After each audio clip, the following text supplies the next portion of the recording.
Welcome to Rants TV. Hi guys, andito po tayo ngayon sa GMA Camoning in Quezon City. Please samahan niyo po ako mag-update dito sa kabubukas lang ng modern busway station and Fourth Bridge. Ayan na po sa harapan natin. Ito po yung update natin today, March 12, 2026.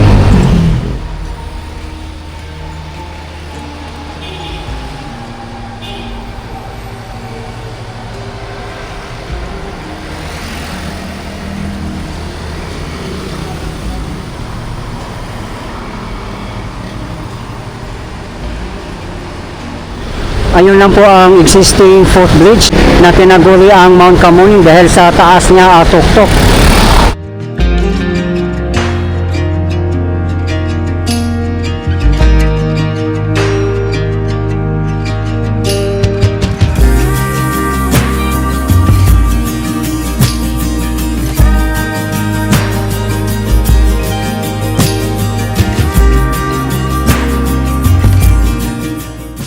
Maganda po ang elevator dito kasi transparent at maluwag din po siya.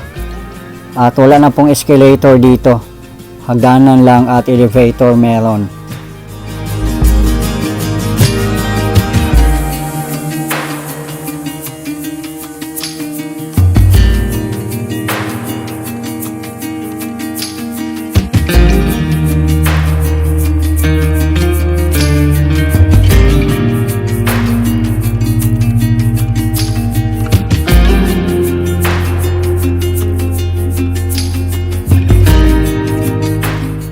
Ito naman po ang hagdanan nila. Maganda po pagkagawa. Mababa lang at hindi po siya matarik.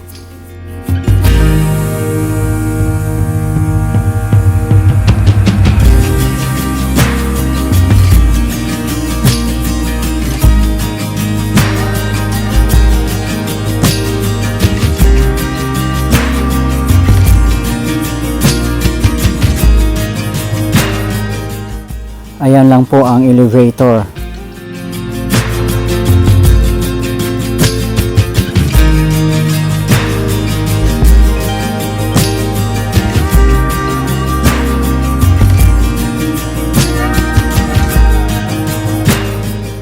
Ito naman yung napakagandang footbridge. Malinis, maluwag at napakaliwanag pa. Meron pang mga halaman both sides kaya added attraction na rin po.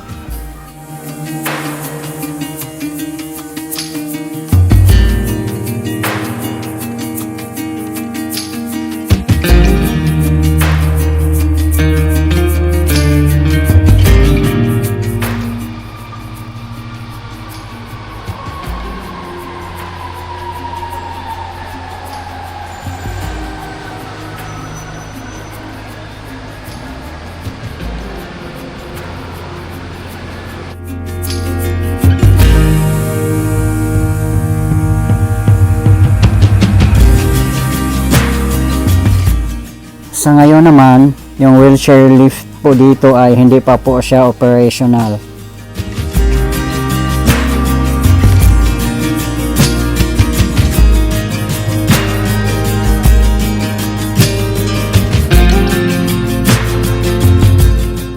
Baba na po tayo guys, punta na tayo sa busway station.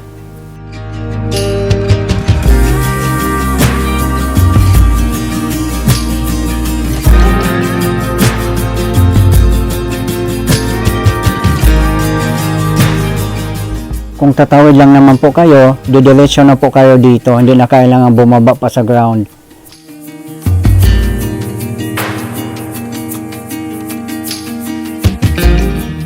Yung hagdanan naman po na yan, kung gusto nyo po mag-MRT, ay akyat na lang po kayo dyan sa taas.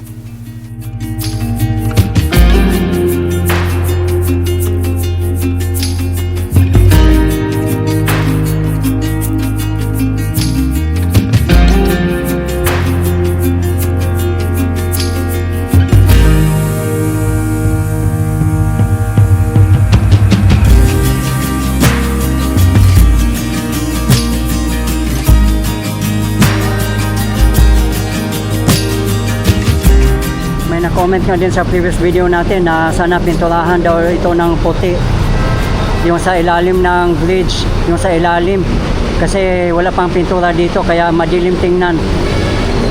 Sa bagay maganda nga guys no, white color para maliwanag tingnan at makakatipid na rin po sa ilaw.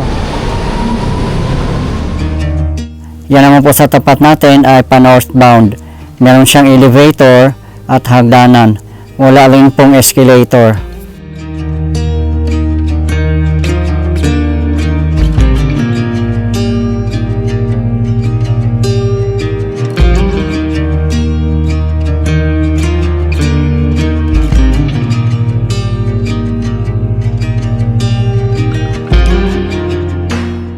Ito na po yung GMA Kamuning Busway Station. Napakaluwag, malinis, at maliwanag. At sa mga nagtatanong po kung may CR po dito, wala naman po akong nakita na merong CR. Antayin na lang po natin, baka makakaroon din in future. Sa mga nagtatanong po kung nasaan ang pwesto ng mga pintuan ng bus, base po sa mga nakikita ko, nasa right side po ang mga pintuan. Pero may pailan-ilan naman po kung nakitang mga pintuan ay nasa left. Pero mas maganda sana guys no, lahat ng mga buses natin nasa left side ang kanilang mga pintuan para mas safe at convenient po para sa mga passengers.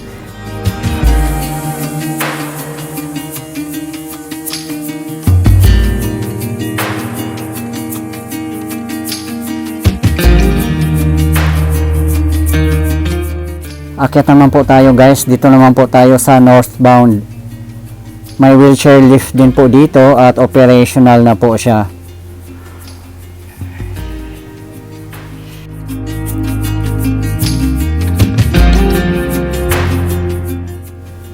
Diba guys, nakakatuwa po tingnan na patuloy pa rin po ang improvements dito sa ating bansa, especially dito sa kahabaan ng EDSA. Patuloy pa rin po ang rehabilitation. Kudos po sa DOTR, DPWH, MMDA, SM Supermalls at ng ating pamahalaan at iba pang mga sektor na katulong ng ating pamahalaan upang mapaunlad ang ating bansa. Diba guys, kaliwat kanan ang mga infrastructures, pati mga improvements at mga rehabilitation. Hindi lang po dito sa Metro Manila, kundi sa buong Pilipinas.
Baba naman po tayo guys. Titingnan po natin kung ano po ang mga kaganapan doon.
Maganda rin ang sidewalk dito, malinis at malawak din.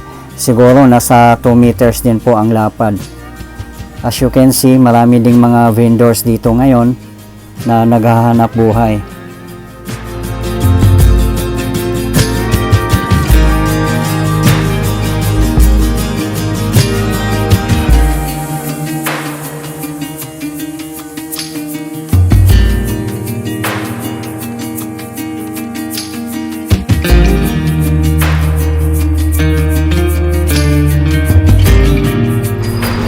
Ayan po ang footbridge ng NIA South Road and Scout Borromeo Street. Yan po ang tinaguriang Mount Camuning dahil nga po sa sobrang taas at tuktok niya. So far, nandyan pa naman po siya, hindi pa po na-demolish. Yun po kasi ang sabi dati na i-demolish daw po yan pag natapos na po yung busway station and footbridge na bago.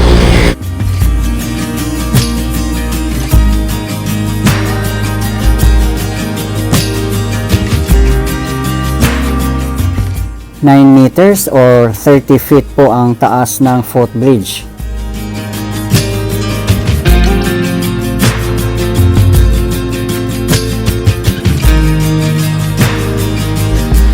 Noong year 2019 lang po yan binuksan.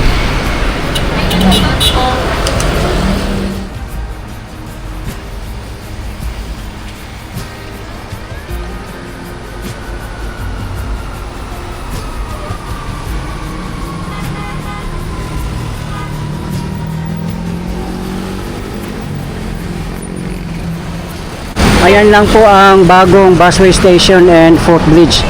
Napakalapit lang po, pati MRT3 station. Napansin nyo po guys, diba? Ang dami pa rin pong dumadaan po dyan. Time check 6 PM local time. Useful naman po siya kung hindi siya i-demolish. Kasi kung galing po kayo dyan sa Scout Borromeo at tatawid sa kabilang side, hindi na po kailangan maglakad pa papuntang bagong busway station or footbridge. Sa mga gusto na po siguro umakyat dyan, kung hindi nyo po kayo umakyat dyan, doon po kayo dumaan sa mababang footbridge.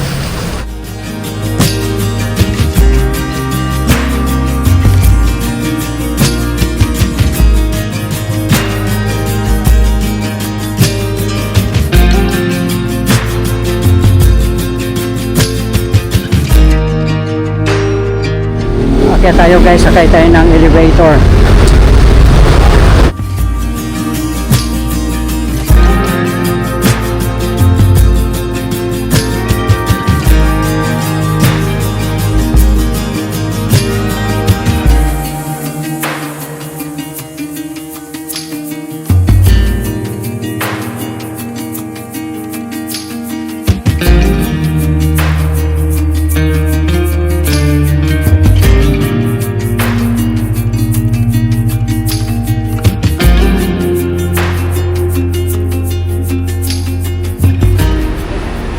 Punta na tayo dito sa MRT3 station. Mag-train po tayo guys.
Okay guys, ito po yung latest update natin ngayon dito sa GMA Kamuning Busway Station and Footbridge in Kamuning, Quezon City as of today, March 12, 2026. Maraming salamat po sa patuloy na suporta at panonood ng aking mga videos. I really appreciate po at hindi po ako magsasawang i-update kayo lalong-lalo na po sa mga government infrastructures. Mabuhay ang Pilipinas! Okay guys, thank you for watching and keep safe everyone.